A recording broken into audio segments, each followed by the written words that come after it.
There's something about returning to a place that once felt like home. A quiet shift happens when you realize it's no longer yours, not in the way you once thought. Charlotte Quinn had no way of knowing the world she'd come back to would be so different. But that's how it unfolded. It wasn't an ordinary return from a work trip. No. The moment she stepped into the lobby of her grandfather's penthouse in Manhattan after a long stretch in Tokyo, something felt wrong. The faint scent of scotch in the air, the sounds of murmured conversation. These weren't the markers of a familiar place. Charlotte didn't expect to see Alex there, not so casual, lounging in her space, and certainly not wearing her silk robe, not without a single word of explanation. "This is my place now, Charlotte," he said. His voice dripped with a mockery she had heard before, but never like this. The words were a jab, but his demeanor was what unsettled her. She stared at him for a moment, taking in the empty glass, the pile of documents on the table. The moment felt suspended, as if she'd stepped into an unfamiliar room, full of strangers. It wasn't just a house, it was everything she had worked for. And now, it was gone. She looked at him.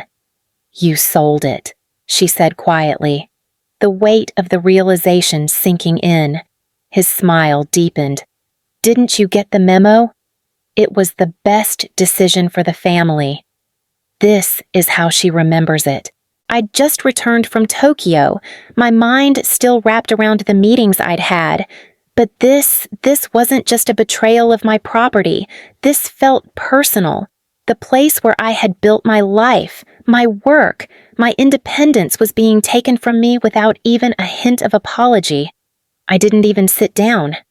I just stood there, staring at him, trying to wrap my head around what he'd just said. The words hit me like cold water, and I could barely breathe. The place I worked so hard for, the home I had finally made my own, had been sold. Without my consent. Alex tossed a stack of papers onto the table between us. "It's all legal. Charlotte, Mom and Dad signed off on it. You didn't want the place. Remember, I just did what was needed to keep things moving. You can't hold me back forever." I glanced down at the papers. One of them was a power of attorney. But this wasn't my signature. I knew it the second I saw it. The slant of the letters. The way the pen hovered in places. It wasn't me. My stomach twisted. "You forged this," I said, almost in a whisper. "This is fake." He laughed, a low, almost amused sound. "Relax, Charlotte. It's all in order. The notary was legit. You're making this a bigger deal than it is." "Where did you even get this?" My voice was tight. "How did you—" "I had to get things done." "All right." He leaned back in the chair, looking entirely too comfortable. "You were out of town. I had no choice." He waved the rest of the papers like they were nothing more than junk. "It was either this or let the whole thing fall apart. Someone had to step in." I felt the blood rush to my face. Step in. He'd crossed a line, and I wasn't going to let it slide. But there it was, staring back at me, a forged signature and a sale that wasn't mine to make. I didn't know what was worse, being betrayed by Alex or hearing about Maxwell Blackwood.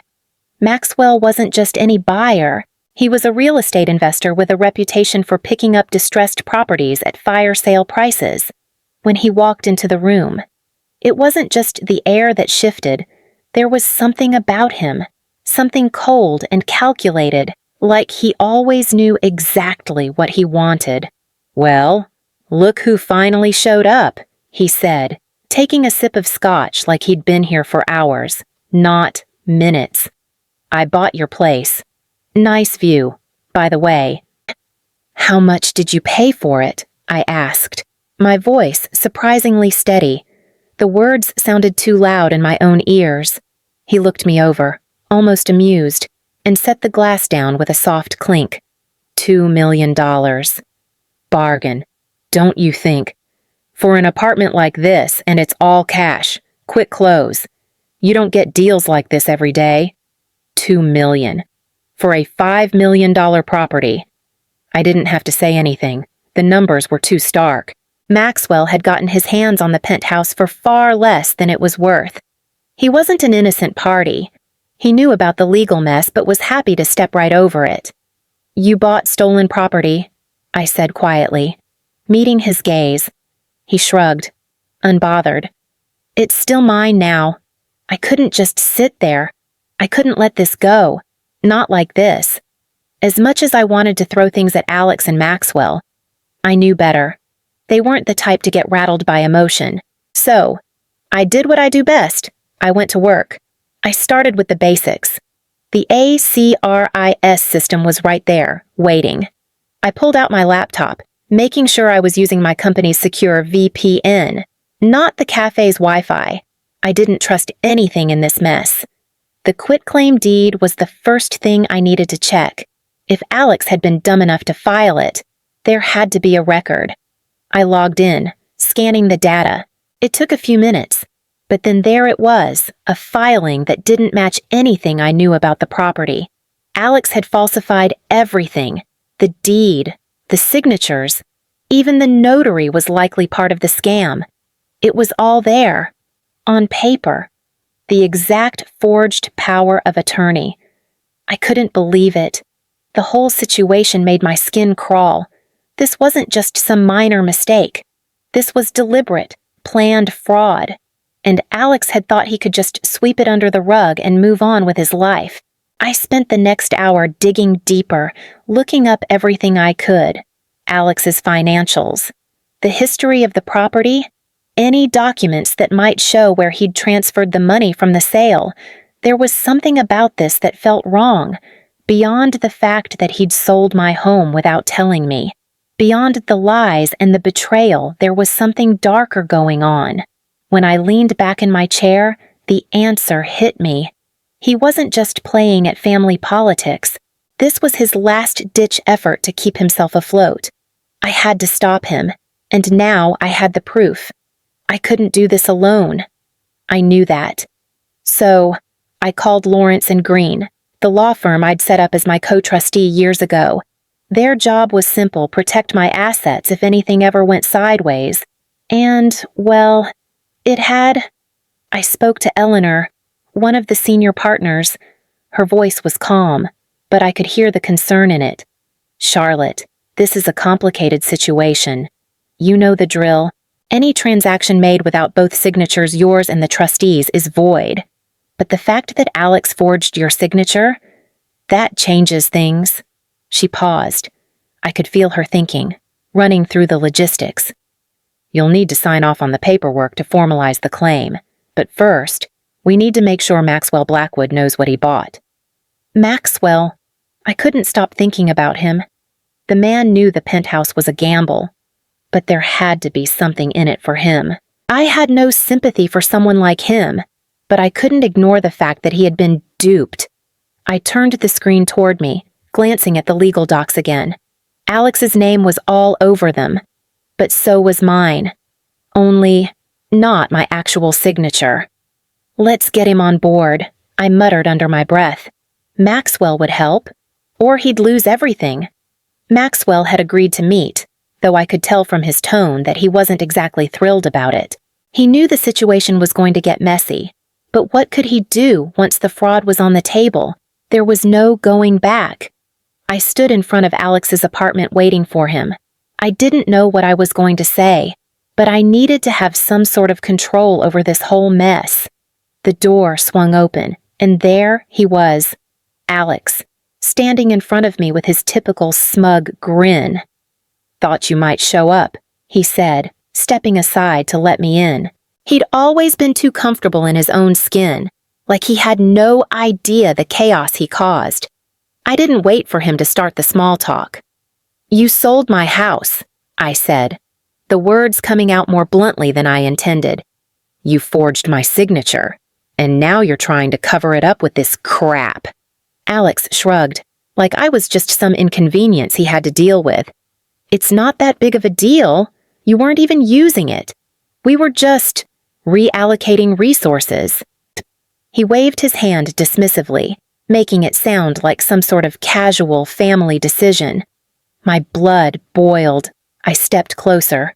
That was my house, and you didn't just steal it, you gave it away to Maxwell Blackwood for pennies. Alex didn't flinch. It's all done. You can't change that now. No, but I can make sure you pay for it. I shot back, holding my ground. His face tightened. I knew he was calculating his next move, but this time, he wouldn't win.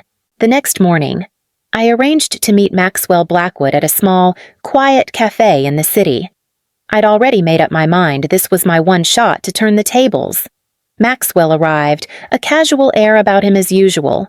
He gave me a nod, his hands shoved deep into his coat pockets. You've been digging around. I see. You must have found something interesting. I didn't waste time. I have a deal for you. Maxwell, I won't press charges for receiving stolen property if you help me take Alex down. I need evidence against him. Your cooperation. And I'll keep this quiet. Maxwell tilted his head slightly. Considering, I could have just walked away from all this. No one would have known. But here you are, offering me a deal. I leaned in a bit. You'll be fine if you cooperate. If you don't, I'll go after you. That means freezing your assets, calling the cops. You won't get to walk away from this. His jaw clenched, but he nodded slowly. All right, Charlotte. I'll give you what you need, but don't think I'm doing this for free. You'll owe me one. I kept my gaze steady. Just make sure this works, and we'll be square. Maxwell's smirk was small, but telling. I had him now, and this time, I wouldn't back down. The house smelled like old leather and expensive cologne, a scent I once found comforting. Now, it felt suffocating. I stood at the door of my parents' home, taking a deep breath before stepping inside. This wasn't going to be easy. My mother, Elaine, was sitting on the couch, flipping through a magazine. She looked up and smiled when she saw me, but it didn't reach her eyes. My father, Peter, was in his usual spot at the bar, swirling a drink in his glass like he was too busy to notice I'd arrived. What's the matter now? Charlotte, my father asked without looking at me. I set my bag down and crossed the room. You've got some explaining to do, I said, my voice steady despite the anger brewing in my chest. Elaine frowned, glancing at Peter before looking back at me. We did what was best for the family. Charlotte, you've had enough. Don't you think Peter finally turned to face me? His tone dismissive. Your brother needed it. You weren't using it. Charlotte, you're single. You don't need a place like that. The words cut deeper than I expected. I've worked my whole life for that house, I shot back, and you gave it away. You thought it was yours to decide. Elaine tried to smooth things over, her voice soft but condescending. We were just borrowing it. Sweetie, once Alex's business is back on track, he'll pay you back. Don't you understand? He needed it. I shook my head, disgust creeping up my throat. You sold my house, and you've been lying about it this whole time. Peter tried to cut in, but I wasn't done. Sell your house, I said, my voice firm. Sell your retirement. If you want to help Alex so badly, that's your payment. Elaine's face fell, and Peter stiffened. I could feel their discomfort, but there was no turning back now. The police took Alex away that night. I didn't feel relieved, or even angry anymore. It was just done. He was done. The house was mine again, but I didn't care about that as much as I thought I would. I sat in the quiet apartment, my legs pulled up to my chest, just listening to the silence. Everything felt strangely empty, even though I had regained control. The weight of it all, of the betrayal, the lies, and now, the aftermath settled over me. But in that stillness, I felt a kind of peace, too. The police had told me it was over. They'd arrest Alex for grand larceny and identity theft. But I didn't need to watch. I didn't need to be there for any more of the drama. It was just a chapter I wanted to close. I stood up, looking around one last time, taking in the place that had been mine, the place that had been taken from me. I wasn't attached to it anymore. What was left for me now wasn't a house. It was me. And the truth that I'd spent too long ignoring. I didn't need anyone's permission to exist the way I did. Not my family, not Alex, not anyone. I walked out and shut the door behind me. This was my life now, and I was finally free to live it. The path to independence isn't always a grand act of defiance. Sometimes, it's just the quiet choice to walk away and to realize that everything you need, everything you've ever needed was already inside you.